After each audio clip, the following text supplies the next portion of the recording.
George Washington is reported to have said that the willingness with which our young people are likely to serve in any war, no matter how justified, shall be directly proportional to how they perceive the veterans of earlier wars were treated and appreciated by their nation. The point is clear. As our military has served us, so should we support them. Frankly, some of the challenges that we are going to discuss today do not yield to simple solutions. School districts vary from place to place. Some are good, some are not so good. Medicaid programs, if one moves from one area to another, one may wind up on the bottom of some waiting list. With access to behavioral treatments, like applied behavior analysis, however, there is something we can do right now. I'm going to stop my remarks to recognize Representative Larson. We are here because of the graciousness of Representative Larson and Senator Gillibrand, and I would like to allow Representative Larson to speak if you choose to speak now. Absolutely.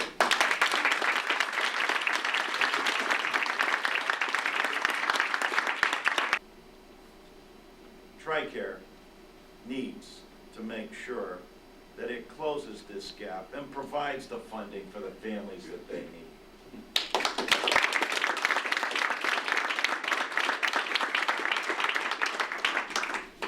You're a soldier in the field and you're struggling to both protect the man or woman next to you.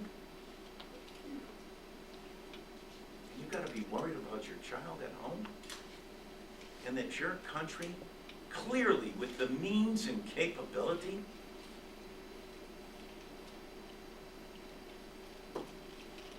doesn't come forward.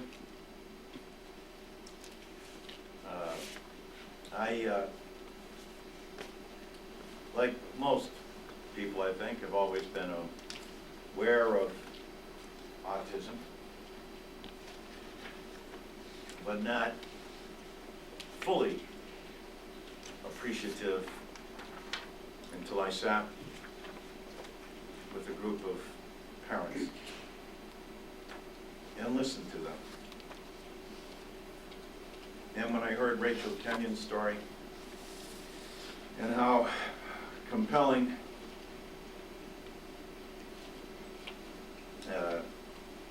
and how incredible, as I said to my wife that evening, I don't know how they do it. And I therefore don't know how a nation could turn its back not only on those who serve in the military, but on all our children. But clearly, when the situation is compounded, it's tough enough when there are two parents there. But one is overseas fighting for his parents in the healthcare system that the nation provides, doesn't follow through. It's immoral. Another way for me to state that, I'm proud to be joined by Walter Jones and so many in the Autism Caucus to push this legislation forward. And we will continue to push and to continue to insist that TRICARE address this issue. It's the right thing to do for the men and women who are the only ones in this country who are sacrificing. And when you think of sacrifices made by spouses and those that are left behind, to be burdened with this and knowing that the very nation you're serving can't come across with the treatments, give me a break. Most importantly, give you a break and come up with what we need to do. I commend our Chief Science Officer for understanding and bringing attention to this, and my heart goes out to all of you. But you've heard that before. What you need is less heart and more sleeves rolled up and help and deliver on the funding needed and the pressure needed on TRICARE to come up with this. It is simply the right thing to do. It's the American thing to do. And maybe through the example in the military, that this will carry forward on all levels. That has always been the goal, but the military is where the funding is. The military is where we can get the results and see from a large population of people what needs to be done to assist and help, and what will be the best procedures, what's the best process, what works, what doesn't work, and how we can better assist parents in this process. I apologize because I have to leave, but I just wanted to stop by this morning and let you know how committed I am to this personally, and will continue to work, hopefully 1/10 as hard as you work every single day. God bless you. God bless America. This H.R. 2288, the Caring for Military Kids with Autism Act, that would clarify the treatment of autism under TRICARE. It would mean that people like Karen Driscoll on this panel might not have to worry about the future, about retirement. It would mean that some of the wounded warriors who call me at the office and tell me what's happened to them, tell me about suffering injuries and losing their coverage as a result of their injuries. Their children losing their coverage as a result of their injuries. Perhaps I would not have to get those calls, which I do not know how to answer and I do not know how to properly respond to. I'm hoping that if there's one change that comes about, if there's one ask that the families here are making, it is to do something on H.R. 2288. Action is overdue. I want to acknowledge some of the distinguished members of our audience. Ms. Annette Conway, wife of retired General James Conway. We have here Mike Maloney somewhere in the audience. Mike, where are you? Okay, there you are. You're hiding. Mike is the Executive Director of the Organization for Autism Research. I also want to acknowledge Peter Bell, Executive Vice President of Programs and Services for Autism Speaks. Now the program will consist of presentations by Jerry Dawson, by Rhonda Benet-Laporte, Karen Driscoll, Jeremy Hilton, and the lady at the end, Rachel Kenyon. Okay. There will be an opportunity for those of you in the audience to go to the microphone and tell your stories. Following the program, the panelists will take questions from the audience. I want to begin by introducing our first speaker, Dr. Geraldine Dawson. Dr. Dawson has a lengthy resume. I will go through it quickly. It's an impressive resume. Jerry's Chief Science Officer for Autism Speaks. She's Professor of Psychiatry at the University of North Carolina at Chapel Hill. She's Adjunct Professor of Psychiatry at Columbia, Professor Emeritus of Psychology at the University of Washington. She's a licensed clinical psychologist and researcher whose work is focused on early detection and intervention, brain imaging, and genetics. With Sally Rogers, Jerry developed and empirically validated the Early Start Denver model, the first comprehensive intervention for toddlers with autism. She's a fellow of the American Psychological Society, the American Psychological Association, Society of Clinical Child and Adolescent Psychology, and is on the editorial boards of 4 scientific journals. Jerry?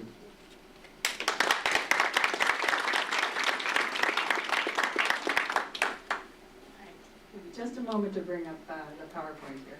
It's Autism Science and Advocacy Organization, and I'm also a professor of psychiatry at the University of North Carolina at Chapel Hill. And I am here today to support families in the military who have children with autism, many of whom are struggling to receive the services they need for their kids. Now, I want to thank Representative John Larson and Senator Kirsten Gillibrand for their support of the Caring for Military Kids with Autism Act. This legislation would ensure that military families are getting the support they need, including treatment that will help each child with autism reach his or her full potential to lead a productive and satisfying life.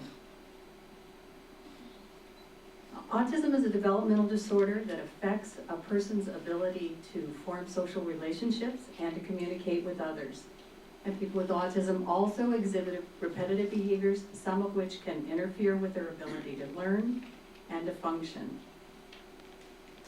Autism is no longer considered a rare condition. It affects approximately 1% of the population, including 1 in 70 boys. So let's compare autism's prevalence to type 1 diabetes, 1 in 400, to childhood cancer, 1 in 2,000, and cystic fibrosis, 1 in 3,500. In fact, this year, more children will be diagnosed with autism spectrum disorder than AIDS, diabetes, and cancer combined.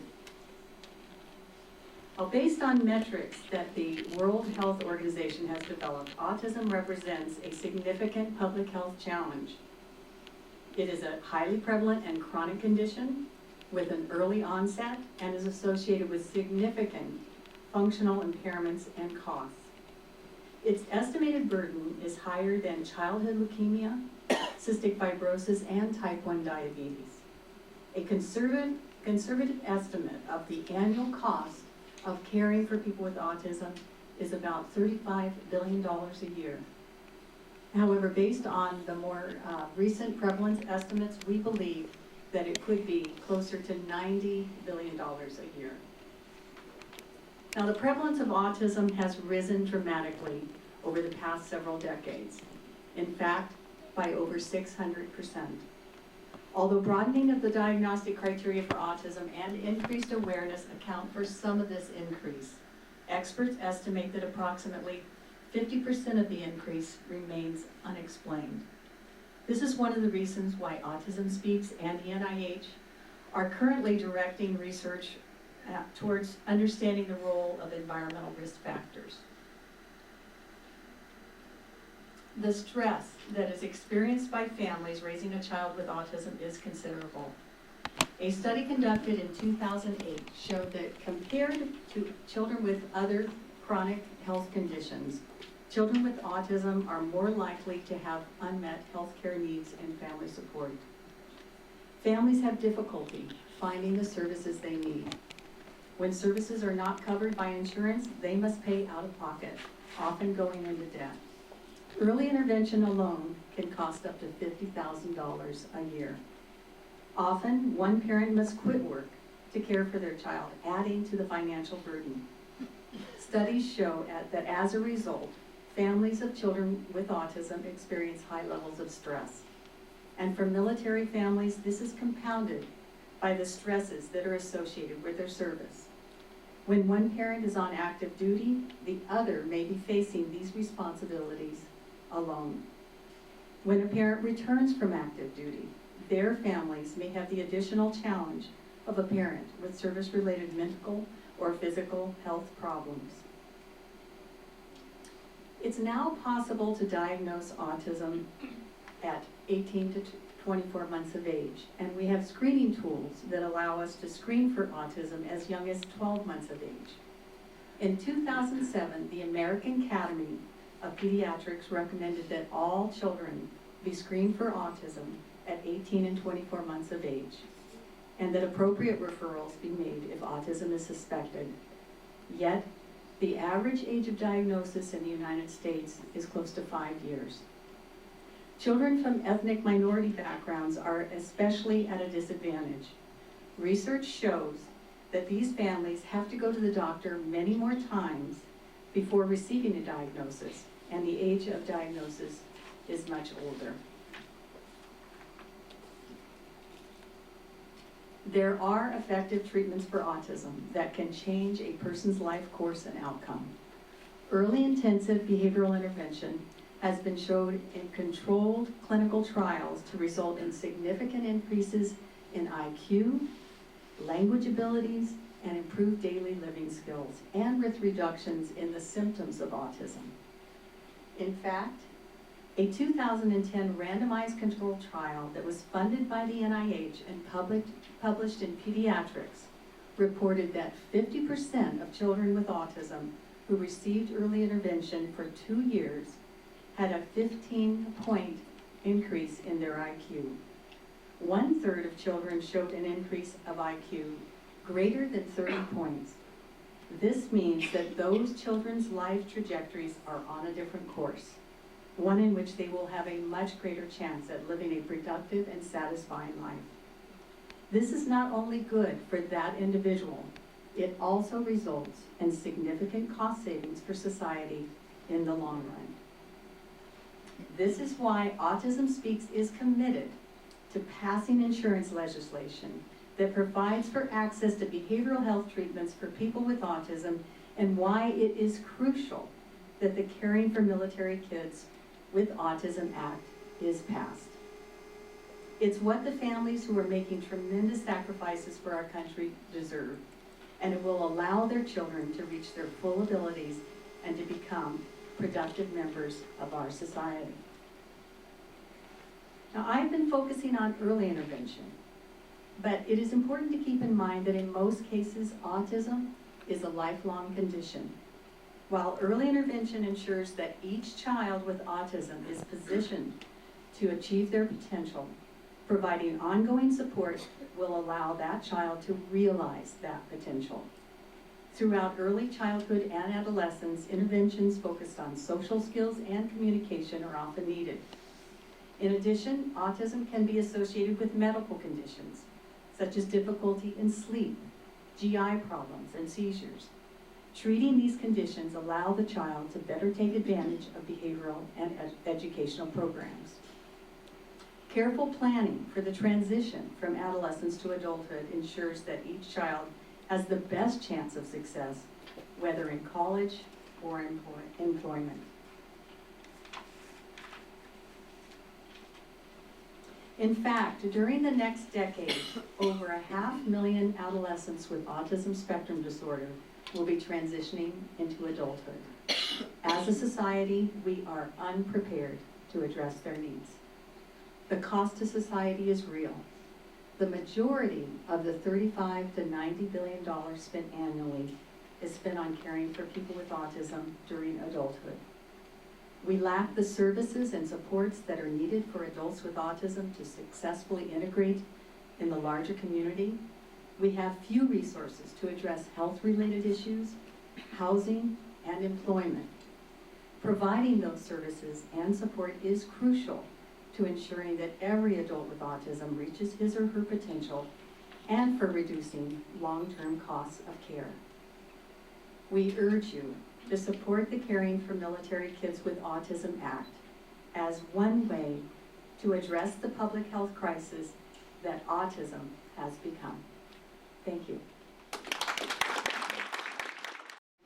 I want to begin with how honored I am to be here. My presentation, my introduction for myself would be, I'm just a teacher. Because in 1976, I walked into a classroom with 21 students, 4 of whom had autism, no assistant, and absolutely no idea what to do. And that's where my career really began. I want this to be about military families, but I want you also to understand why I'm here and understand my lens. My goal today is to provide an institutional lens that gives an idea of why this is just so hard. We have a room full of heroes, and I look out and I know some of you, Jen Stewart, who works with me at Headquarters of the Marine Corps, she's our EF&P program manager. Dr. Pisante and her team from OSD, the Office of Special Needs. The Marine Corps spouses that I know and love, Mrs. Conway, whose vision helped us get where we are today, even though she will typically not take credit for it. And all of the families, all of the professionals, all of the providers, anyone who's in the room, you're all heroes. So I'll try to begin. I work for an organization that has 4 pillars. Do what's right, live within our means, strengthen relationships, and operate in transparency. And that's important today because the lesson that the Marine Corps has learned is to listen to our families and to trust that what they tell us they need. And the organization I work for, I hope I still work for them, has cobbled together a structure to support. And I want to tell you a little bit about that today. I'll begin with why this is so important to me. In 1976, I was a college student. I had a different major. I needed a job. And I was employed on a student work program to work in a low-cost lab school. I did not know what autism was. A week later, I changed my major to special education. So I come at this from the past. Over the years, I've had training in as many methodologies as I could get my hands on. The professionals from Autism Speaks are also heroes. I've read their research, I've read their papers, they've taught me. But who's taught me the most are the students and the families that I've worked with. And that's what led me to Headquarters Marine Corps. At Headquarters Marine Corps, we have truly tried to build supports and understand this situation. And understand why the very institutions that serve sometimes face obstacles that don't allow them to provide or help them to understand what they need to understand to simplify this very complex cobbling of services that our families deal with. So I'd like to begin with some messages. And I will not try to offer the message to you that the families who speak to you will offer. But from that institutional lens, I'll let you know that I'm not sure that we institutions necessarily understand. Quick example, autism teacher whose principal tells her 2 weeks ago that they're organizing a very special event for all the families and the children with autism. And they're going to come into the cafeteria and sit on the floor and have a picnic with Teddy while someone speaks. This teacher, the teacher of one of our families, has spent the entire school year with 3 of her students teaching them to sit in chairs. And the script she's used with them are chairs for school, chairs for school. And they repeat that over and over and over. And as well-meaning as that activity is, for her it's a little bit of a nightmare because it's not going to go very well because program has been changed and her mantra will no longer make sense to her students and therefore there will be significant regression. She's absolutely right. Message 1, do the institutions that support the services completely, totally understand? I don't know that any of us can completely, totally understand. And I've told you I've been in this business since 1976. I've learned a lot. Challenge. My next message is, why do parents of children with autism apologize? That teacher of that child with the family active duty Marine said that when they enrolled the child, the Marine apologized. Why do we have situations where parents feel that they might need to apologize? Institutions are sometimes unaware of the requirements that other institutions have. For example, a family in California that's desperately trying to access a service finally accesses the service only to then become ineligible for other services that she had. In the end, she came out on the low side. After 6 months of working toward a change, that change would have been devastating. Another message, the obstacles are complex. the family's challenges truly articulates broken structures that do not understand. And in the Marine Corps, our effort has been to build support. And I want to talk to you a little bit about what we've done. First of all, from our side, what we see.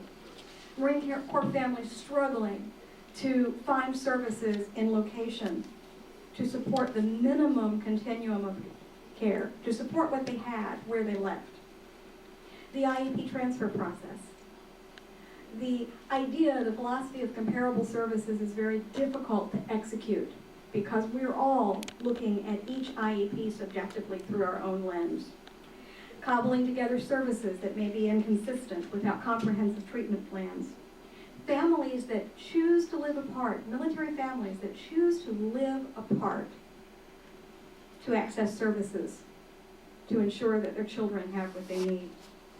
Ongoing disruption of ABA services. The agency closes, the provider leaves, the child's requirements change, and the agency is no longer able to support the child. Regression and financial devastation. Wednesday, I received a phone call I indirectly learned that one of our Marines' home is in foreclosure.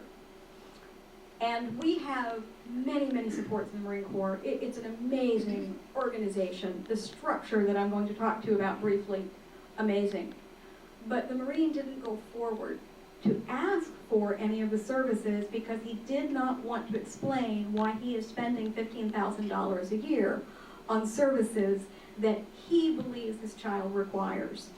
That situation is still ongoing. Tried to connect him with some folks. We're going to try to save that situation, but truly, and I should probably mention, he is not very far away from deploying. What a challenge to live with. So what have we tried to put in place to support this complex challenge that you all face? We have, at our installations, we have family caseworkers who work with the families. We have training education outreach specialists who train the families so that they can provide the best advocacy for themselves they possibly can, and structure support groups as well. We have multiple new protocols to support inclusion in our child care facilities. We've added nurses to support children with medication requirements, and a large number of our children with autism have medication requirements. We, as of yesterday, will roll out a new capability, a behavior specialist at every installation to support our staff's ability to support children that may have requirements that are unique to that provider that they've not utilized before, to support the staff when there's a challenging situation. We have integrated family care support with schools, with assignments, with child care. We have a system that reviews the assignment of every Marine and looks at the educational requirements, looks at the medical requirements, ensures we do the best we can to ensure that the medical capabilities are there, and then work with our folks on the ground to learn about that school system, to try to determine, do they have the understanding, what's the track record, what are their service provider ratios, is this going to be viable?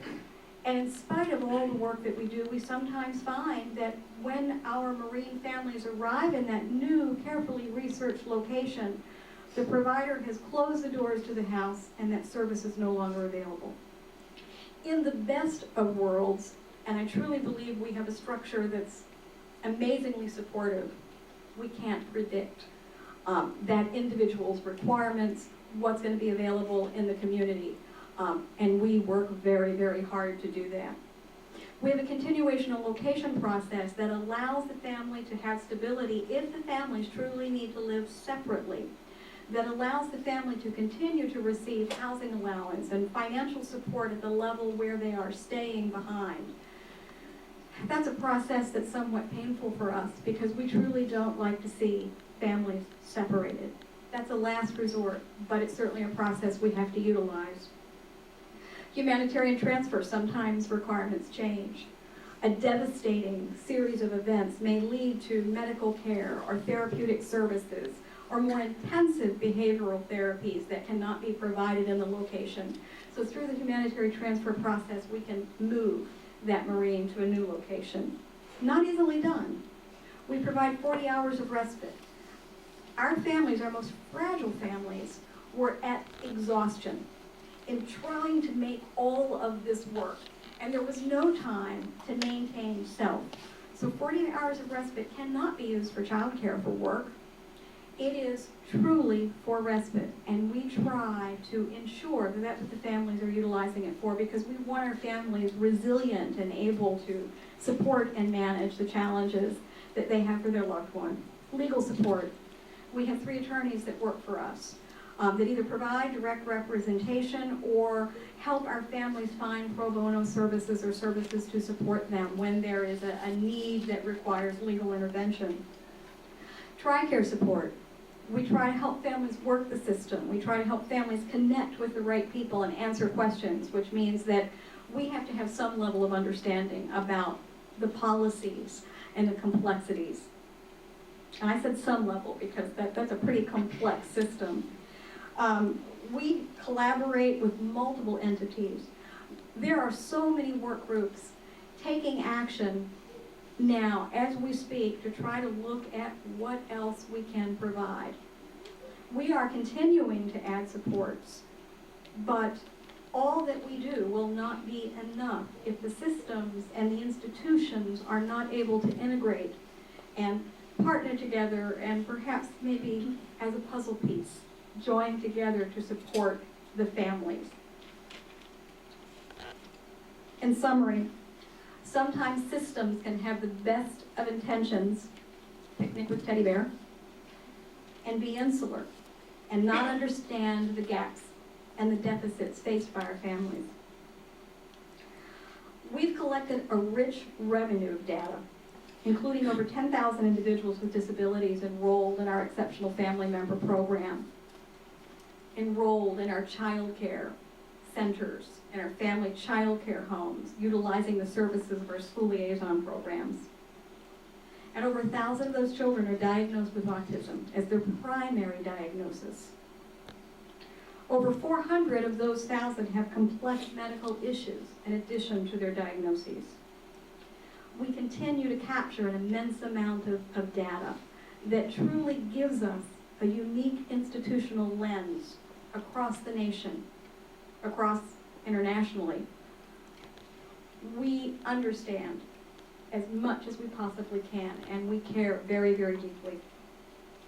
In a perfect world, any of our military families would be able to move to any location and feel complete support. In a perfect world, the law would ease transition from school to school, from medical provider to medical provider, from ABA provider to ABA provider, from child care to child care. Families should not have to begin again. Families should not lose services because they move to a new location. We're going to support that as much as we possibly can. We want to ensure that as many children as possible with disabilities receive the full continuum of care.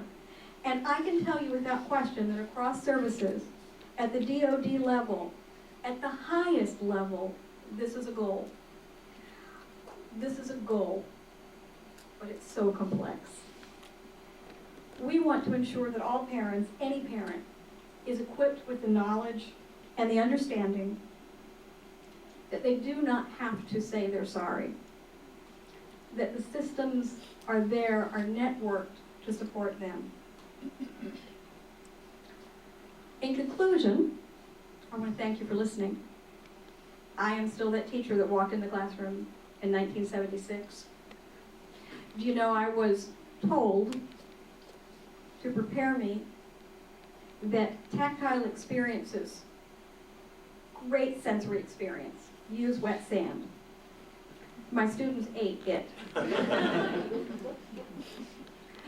like to honor the organization that I work for and the dedication of all Marines and Marine Corps families. To quote our Commandant, General AMFAS, "We will keep the faith of Marine Corps families." And those of us who work for the services truly believe that the effort, our findings, and thank you, Mr. Spielman, for your comments, will benefit all children, all families. So thank you.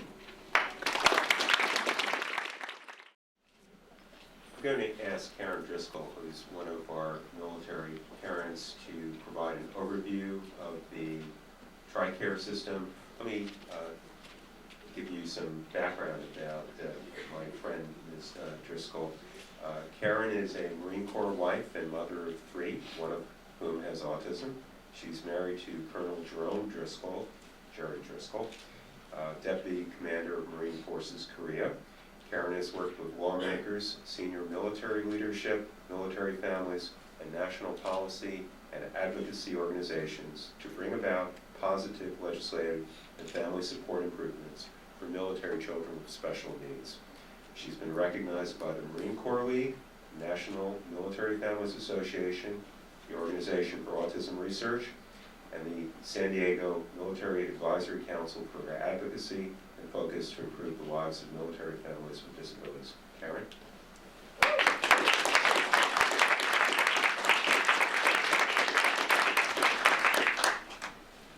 Thank you all. Bear with me just a moment. I want to put this on the slideshow. Thanks, Stuart, for the warm welcome. Marine Corps wife, mother of a son with autism. And I want to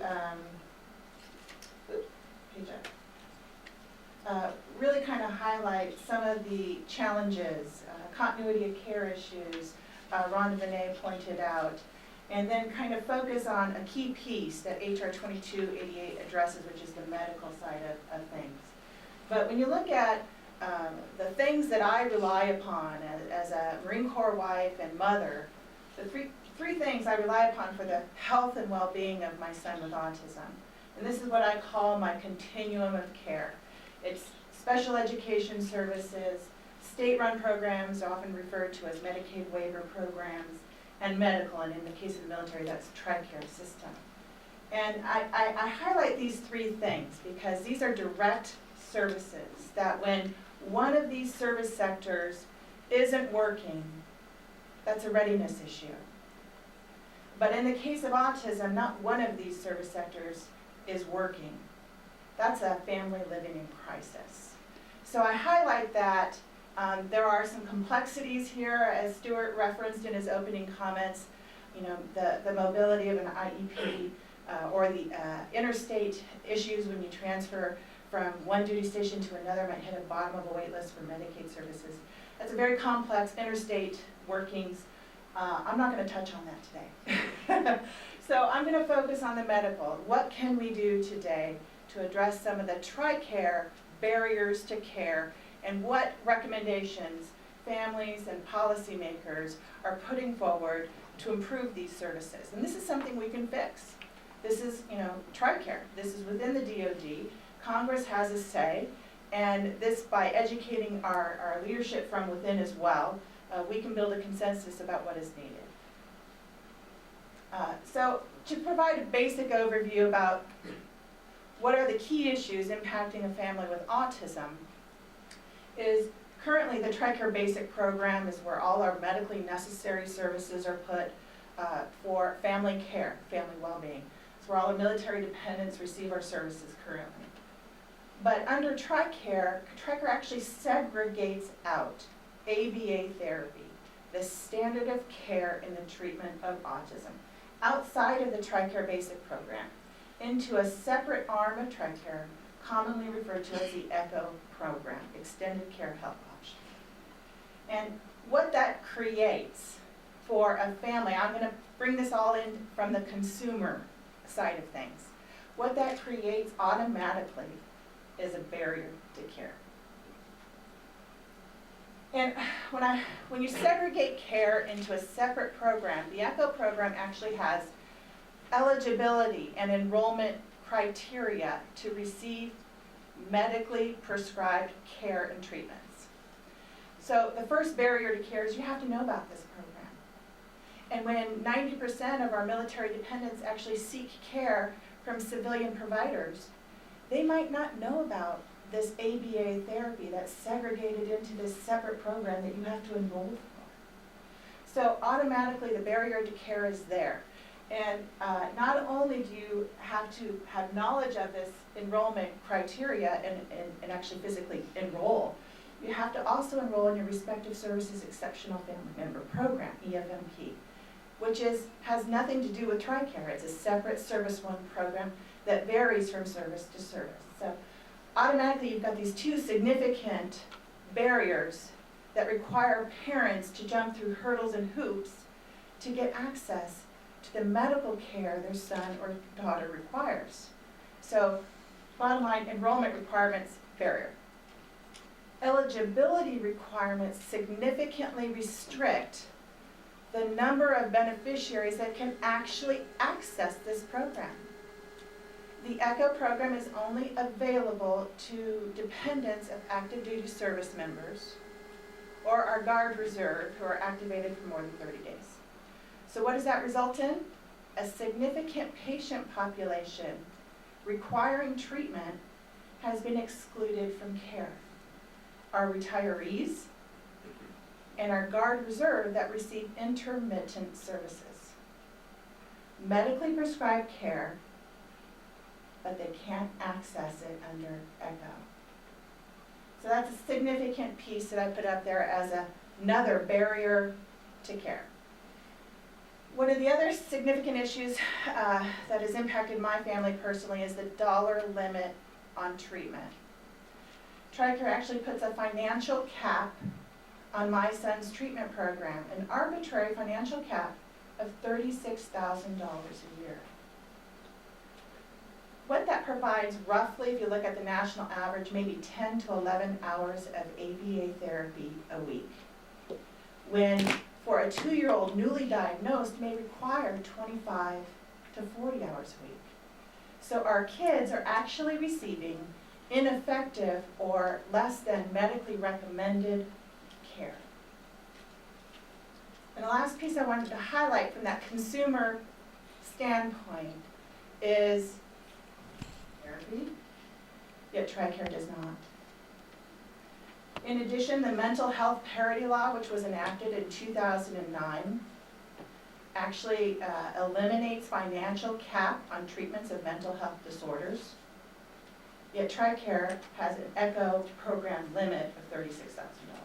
So I highlight this because one, this is what it looks like from the financial standpoint of a military family.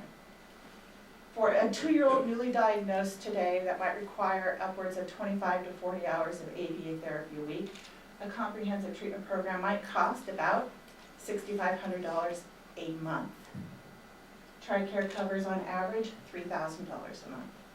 So this is not just a minor, insignificant out-of-pocket cost.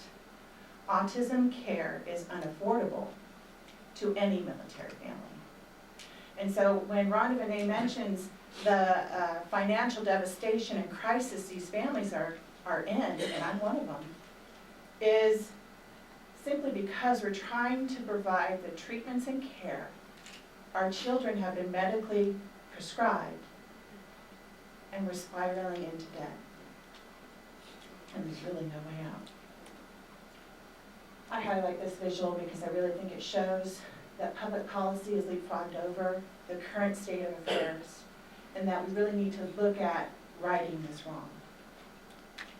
And HR 2288, when we looked at that big circle, that continuum of care, what is something we can do today? There's some interstate complexities on the special ed and the Medicaid portability issues, but what can we do today? Well, there's that medical piece, and we can actually make a significant difference in the quality of life of some very vulnerable military families and children by addressing that policy deficit. And what HR 2288 does is it clarifies TRICARE policy that in the treatment of autism, ABA is a medically necessary service. So it takes it out of ECHO and brings it into the regular TRICARE basic policy, providing it without limitation based on what is medically recommended, and actually addresses all individuals requiring this intervention for the treatment of autism. It doesn't exclude anybody from coverage of care. So that's a little overview. I thought it would be really helpful to understand from the consumer standpoint what are the issues, what can we address today, and how can we make a difference. So thank you. There are a number of people who wanted to be here but couldn't make it to Washington, D.C., and this is probably a good time for some of them to tell their stories. These are some videos that we collected, put out an appeal for folks to submit videos through YouTube telling their stories. These are receives about 10 hours a week of ABA therapy, and that maxes out all of his ECHO benefits. His doctors always tell us that we need to take time for ourselves, and we qualify for 16 hours of respite care a month through ECHO. But for every hour of respite care that we take, we lose an hour of ABA therapy. When my son's doctors recommend that he receive 40 hours a week of ABA therapy, and ECHO only pays for 10, we are not risking his progress for us to have a break. Our younger son is being evaluated right now to see if he is on the spectrum as well.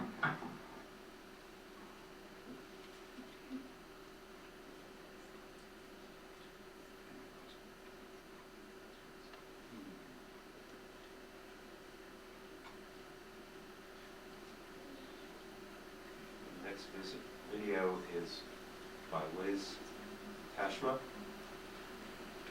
Hi, my name is Liz Tajma, and my husband is a staff sergeant in the Marine Corps. He's currently deployed to Afghanistan on his 5th combat tour. Just wanted to talk really briefly about some of the challenges we face as both a military family and a family who has a child with autism. My older son Jacob was diagnosed with autism in 2008 at the age of 3. He's now 6 and mainstreamed in kindergarten. He went from completely nonverbal and totally not present, just sat in the corner and lined up to his toys, to mainstreaming in kindergarten with a bunch of friends. We really credit his success to the amount and quality of ABA services that we have been able to provide for him. But it hasn't always been easy. Because ABA is not covered by TRICARE Basic, we've had to look elsewhere for funding. TRICARE does cover some ABA by putting it in the ECHO program, and it's about 11 to 12 hours a week. But the recommended amount of ABA is 25 to 40 hours a week. So we've had to try and figure out how to fill that gap. One of the ways that we did that was through funding through the state of California. But in 2009, when the budget crisis hit, they wanted to eliminate our services. We had to go to court at a cost of about $11,000 for our family.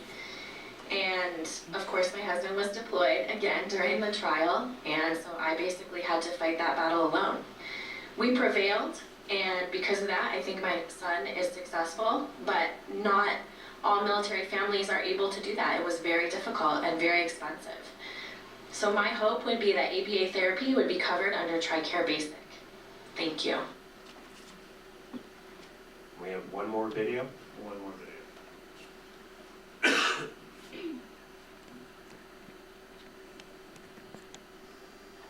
My name is Katja Cox-Fichet, and I've been a military wife for 14 years.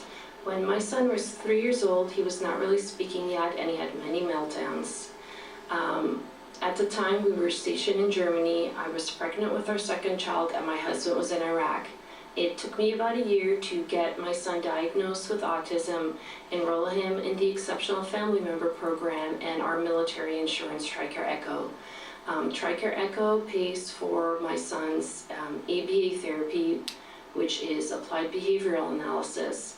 This is the only scientifically researched and proven method to work for children with autism. ABA for my son has meant that he went from at age 3 not being able to really speak to now being age 6, being able to have conversations. He no longer has any meltdowns, and he is on grade level in an inclusion first grade classroom with some special education supports. We still have a way to go to overcome his social and language delays, but he has also come such a long way, which I can only credit to ABA. In about a year and a half, my husband will have 20 years of service, and being faced with the fact that once we retire, we lose TRICARE ECHO, retiring is not an option for us. For this reason, I am asking you to support H.R. 2288, the Caring for Military Kids with Autism Act, which will allow retired and medically retired military families to keep ABA services for their kids with autism. Thank you. We're going to go back to our panelists. Rachel Kenyon is our next speaker. Rachel is an Army wife, mother of 2 children, ages 8 and 5. Her husband, William, is an active duty command sergeant major with the Connecticut Army National Giving us Guards. this opportunity to gather today and continue that discussion. I want to thank Dr. Dawson and Ms. Laporte for joining us as well as Marine Corps leadership here to support us and let us know we are not alone. Of all titles I hold, mother is the one that has brought me here today to speak to you. I am an Army wife as well, but that is a role I chose shortly after 9/11 with full knowledge of what I was getting myself into. War was imminent. Terror threat levels were the new casual conversation, and I was marrying a career soldier who told me his duty would always come first. And I signed up for that. I signed up to serve my country too.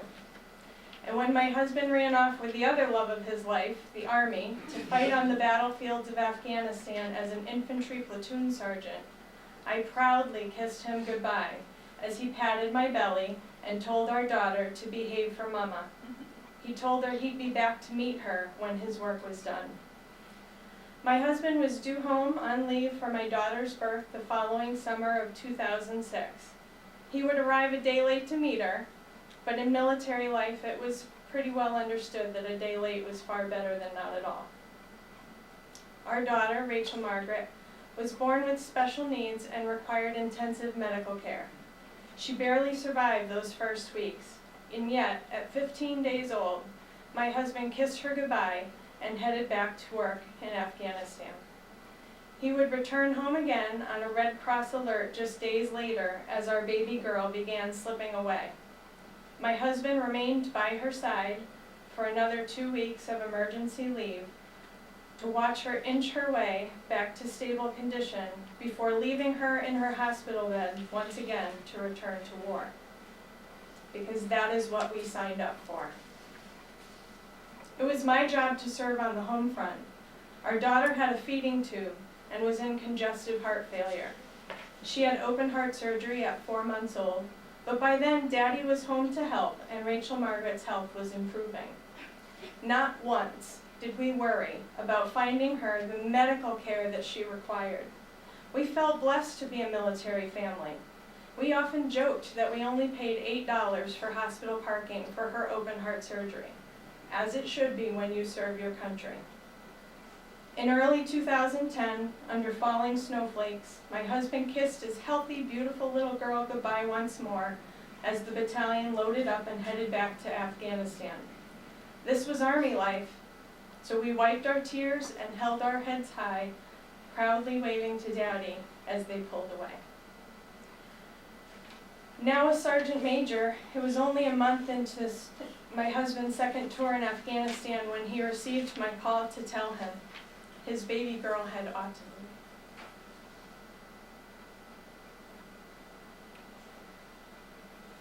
"What does that mean?" he said. Please tell me that she isn't going to fall down the deep dark hole of autism." But I had no answers for him. I had no hope to offer. I had no points of contact as an active duty guard family. I had no one to ask, what do I do next? For the next several months, there were many more phone calls to my husband in Afghanistan, and still I had no answers to offer him. What I had learned was that autism therapies were largely unavailable to our military families. I had learned that the small amount of services offered through the extended care health option were grossly inadequate and often impossible for our military families on the move to access. My husband has served honorably for 25 years. He was a scout sniper in Desert Storm. He has earned a Bronze Star, an Army Commendation Medal, and a Combat Infantryman Badge with Star for his service throughout 2 tours in Afghanistan. He has also been awarded a Meritorious Service Medal, 6 Army Achievement Medals, and 8 Good Conduct Medals. He has earned the right to retire, but he cannot, because he worries every day for our daughter and her future, and he knows that he loses what little services are available to treat her autism if he retires. He worries every day that if he gets sick or injured and is medically retired, he loses that coverage.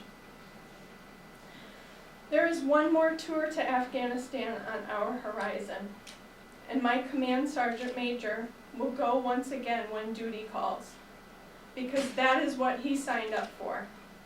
That is what service requires of us as a family. But not being given access to the care our children need is not what we signed up for. This is not what any military family deserves. We sacrifice so much, years at a time, and we complain little. Since my daughter's diagnosis of autism, it has been my determination to see that the right thing is done here. Because if you ask any military family what they did sign up for, they will tell you freedom, yours and mine. And as a mother, I simply cannot let any of our military kids go without the treatments they so desperately need, to which their service to our country undoubtedly entitles them to, because they did not sign up for this. Thank you.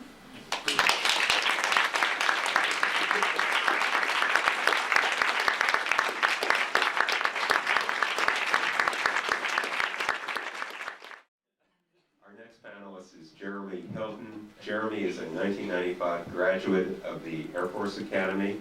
He was cross-commissioned into the Navy and served as a submariner until 2003. Since then, Jeremy has been advocating for his daughter's medical and educational needs, as well as the needs of other families whose children have disabilities. Jeremy resides with his wife Renee, his daughter Kate, and his son Jack in Burke, Virginia, just outside our capital. I should note that Jeremy is a 2012 finalist for Military Spouse of the Year. Somehow he balances his responsibilities as a stay-at-home dad with graduate study at George Washington University. Jeremy? Thank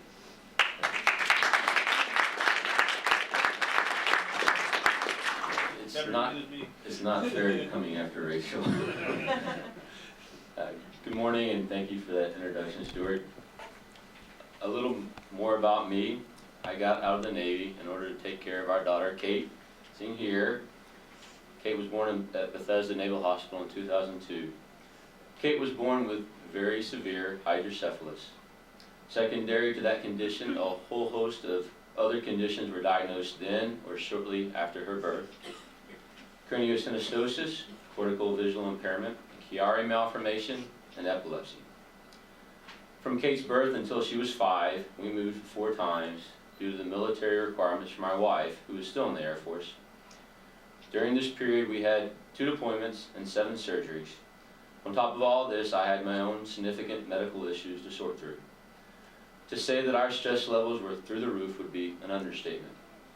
Looking back on it now, the only way we survived was through faith, family, and friends. But through all of this, we knew something else was going on with Kate.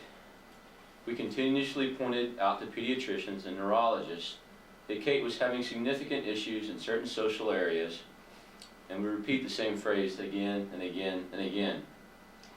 After feeling like our concerns weren't being taken seriously, and feeling like we had to take decisive action, we paid a significant sum out of our own pocket and received a complete neuropsychological evaluation from a civilian provider. The doctor confirmed what we had suspected. Our 5-year-old daughter had autism.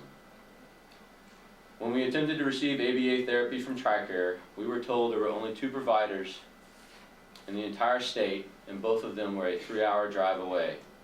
Considering the drive, we were allotted 4 hours of ABA a month, which consisted of 2 2-hour visits. We asked the school system about additional therapy and were told, we don't do ABA. From my work with other military parents, this is the general state of affairs. School districts do not have the resources or expertise to implement a comprehensive treatment program. That being said, it is also important to highlight that treating autism also goes far beyond the educational setting. We moved again 6 months later. Things significantly improved when we reached Northern Virginia, which coincided with the release of the TRICARE demo project, which increased the number of providers. However, we are close to retirement and wondering whether or not our daughter's therapy will be available after we retire. Given the current law in the books, we are assuming that it will not be available via TRICARE. So unless the law changes or we become independently wealthy, which is not likely, our daughter's therapy is going to be paid for with my wife's retirement. After what will be at least 20 years of honorable military service, I don't see how anyone can justify that outcome. Our story is like that of so many other military families. Thousands of our military children are missing vitally important windows of opportunity due to their parents' military service. Then, after the parent retires, we remove a therapy that is helping them become productive members of society. In what world does that make any sense? I'll grant you that while it may show as a net positive on DoD's not very well kept balance sheets, removing therapy for these children at retirement is a net negative for our society. Let me finish by saying thank you to our representatives and their staff who took the time out of their schedule to make it to this briefing. Our military men and women and their families need your support now more than ever. I have faith that your being here is an indication that our sacrifices over the last decade will not be forgotten going forward. President Ronald Reagan said, quote, "They say the world has become too complex for simple answers. They are wrong. There are no easy answers, but there are simple answers. We must have the courage to do what we know is morally right." H.R. 2288, the Caring for Military Kids with Autism Act, is the simple answer for a moral nation. We'd ask the members of the 112th Congress to find a way to support H.R. 2288 so that our children can live a life to their fullest potential. Thank you.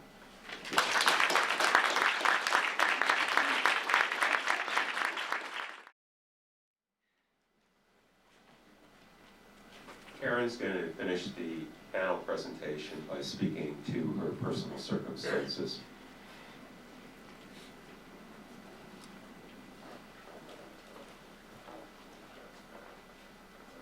Those are my handsome guys. Many of us know the phrase, Marines take care of their own.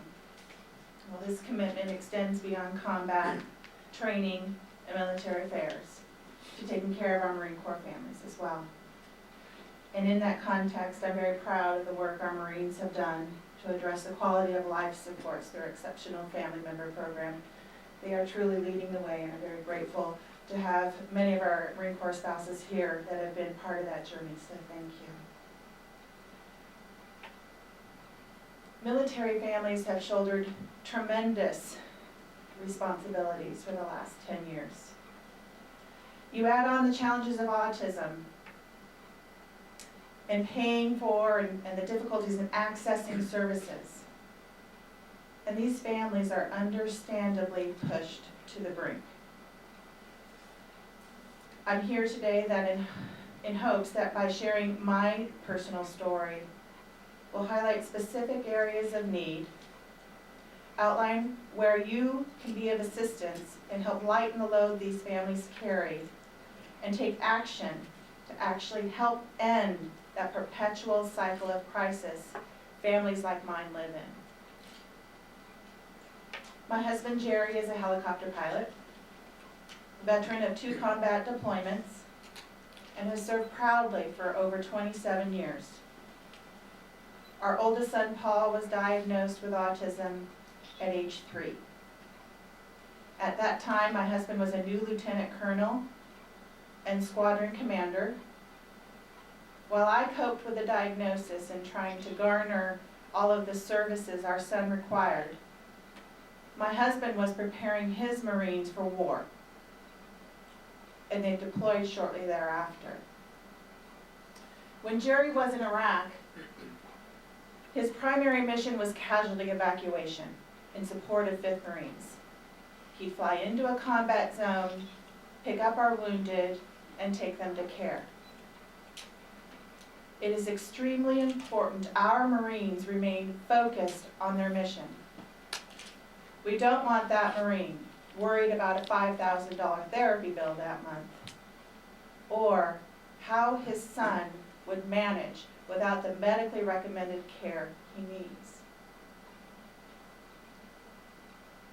Providing appropriate family care has a direct impact on the warfighter. I cannot emphasize this point enough. Family readiness is combat readiness. Our son Paul is now 13. Our family is in debt because of the TRICARE limitations of ABA therapy. We are struggling, and my husband is a colonel.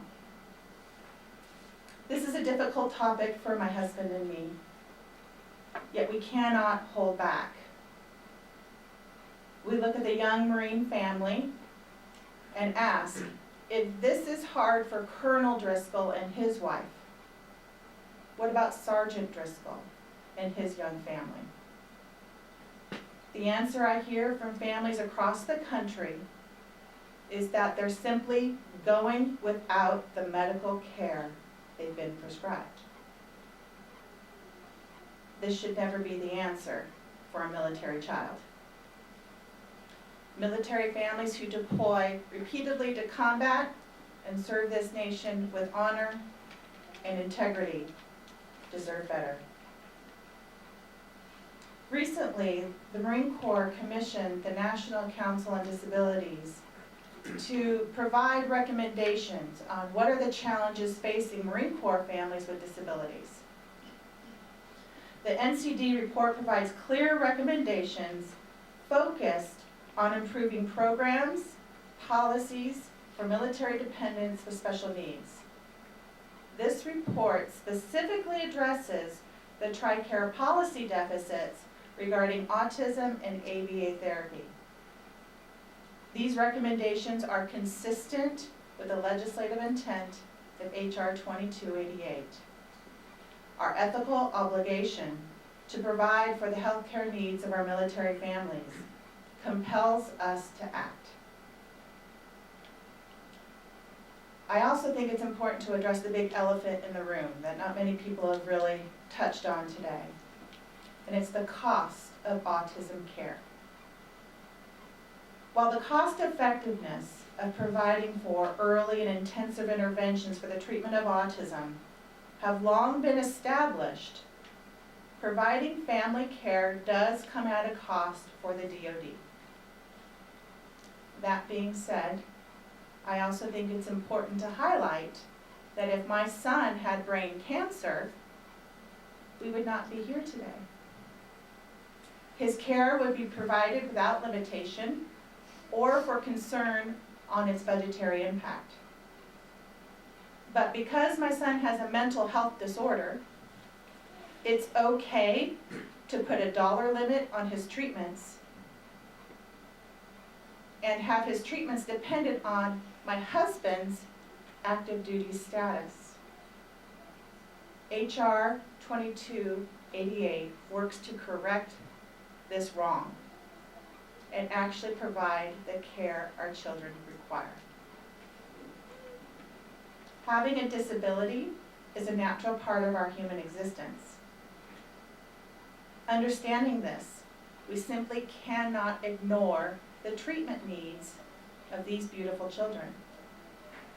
Autism is not going away.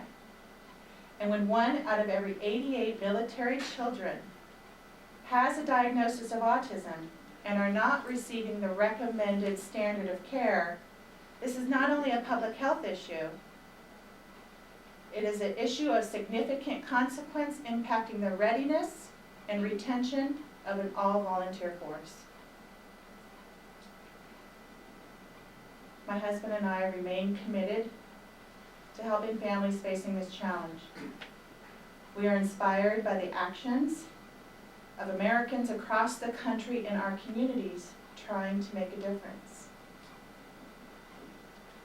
But we need Congress to act now and move this legislation forward. Our families have gone without for too long. It's time to act.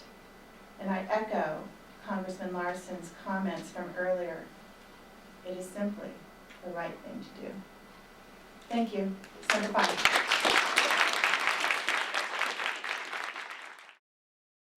Unfortunately, that's branch specific. I have an entirely different story, very much like Rachel's. My name is Christy Slusser, wife of Sergeant First Class Jeremy Slusser, United States Army. I come here today making a blubbering idiot of myself in front of you all for this child right here. His name is Jeremiah. He was born 3 years into my husband's first enlistment. Since then, we have been stationed at bases that had no service or inadequate access to service. Our last duty station before where we currently are now, there was one ABA therapist for Eglin Air Force Base and Pensacola Naval Air Station, two of the largest military installations in the continental United States. One ABA therapist. After I researched and I begged and pleaded all the way up to the Army Surgeon General's office, we are currently at Fort Dix, New Jersey, where my son has wonderful service. But it wasn't always like that. When a military child is diagnosed with autism, that family needs to be provided a current, updated list of bases for their branch that have schools identified specializing in autism. Right now, EFMP for the Army, and I can only speak for the Army, their minimal is to call the school system and say, do you all provide an educational program? By law, they have to. At Eglin, my son's educational program was a trailer in the back of a school. That's not acceptable. And every time we move, and believe me, we've moved. In fact, we're having to beg to stay at Fort Dix right now. We go to the bottom of that state's Medicaid waiver waiting list. Jeremiah's 14. That's important to us because ECHO does not sufficiently cover treatments like respite, residential treatment facilities, and group homes. And that is where we are at now. When a military family is moved to a base, they should be stabilized, accessing that community's resources and that state's state programs permanently. And if they can be close to family, that's better. For when the service member is taken care of, then the family is taken care of. And vice versa. When the family is taken care of, the service member can do their job more effectively.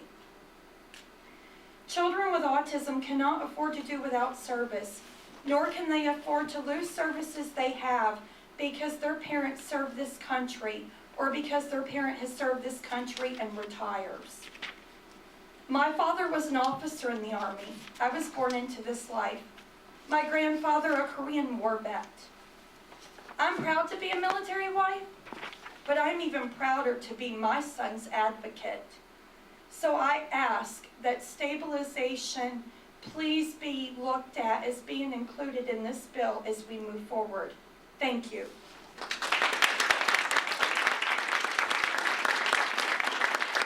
Thank you.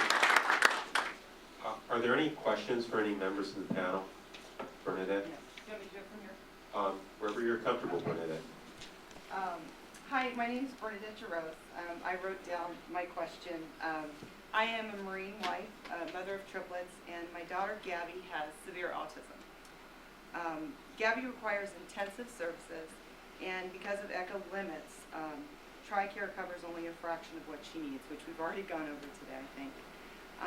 Parents have been advocating for improved coverage of ABA therapy and we have come up against significant resistance from the DoD, specifically over the efficacy of ABA therapy. I'd like to ask Dr. Dawson if she can provide clarification regarding the safety and efficacy of ABA and the role that it plays in the standard of care for the treatment of autism. Thank you for that question. So ABA has been around actually for quite a long time, and there have been numerous studies, some of them small studies, other than randomized clinical trials, very carefully controlled.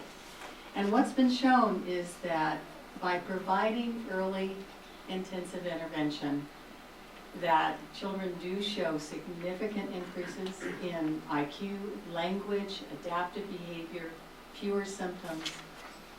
This completely alters the trajectory of a child's life and positions them then to take advantage of programs and in elementary school, adolescence, and go on to become productive adults. It is considered by the major professional organizations to be the treatment of choice and the standard of care. Thank you. Thank you. Are there any more questions? Scott, I think you want to make a statement? Yeah. Okay. Don't I always?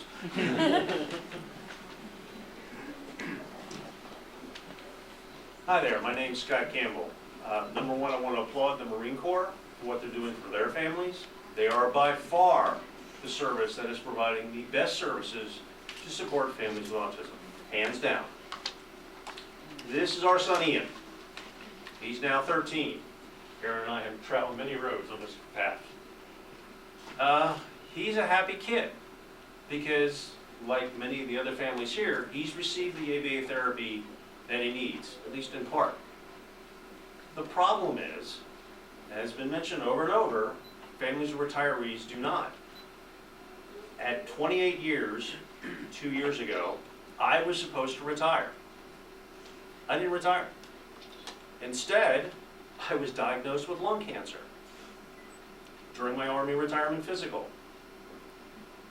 But that was good because I'm still on active duty. My son still gets ABA therapy. Think about that.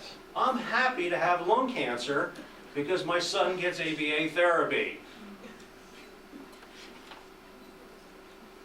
So many families do not. 90% of families in the military with kids with autism do not get anything. The 10%, and many of us are here, we're the fortunate ones. 90% do not. 90% of 18,000 active duty military families aren't getting the care. None of 7,000 retired families aren't getting the care. Almost none of families with children with a diagnosis other than autism is getting any care. This is a happy kid. He's a happy kid who's gotten what I think he needs after my wife and I have spent thousands and thousands of hours to get it set up. He's a happy kid, and I'm happy to have lung cancer so he can keep getting what he needs. I'm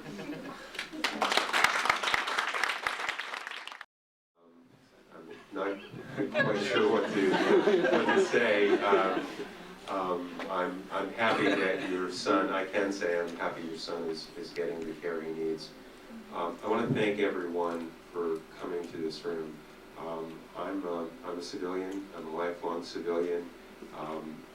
I came of age during the Vietnam War.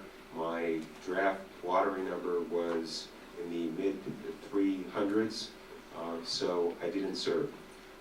But it's been my honor, and I mean that, and there are very few things that I refer to as an honor. It's been my honor to get to know some of the families and to work with them, and I'm hoping that the members of Congress will acknowledge this intolerable situation, this unfair situation that does not recognize the extraordinary sacrifices of the members of our community, and that HR 2288 will become law. Thank you again.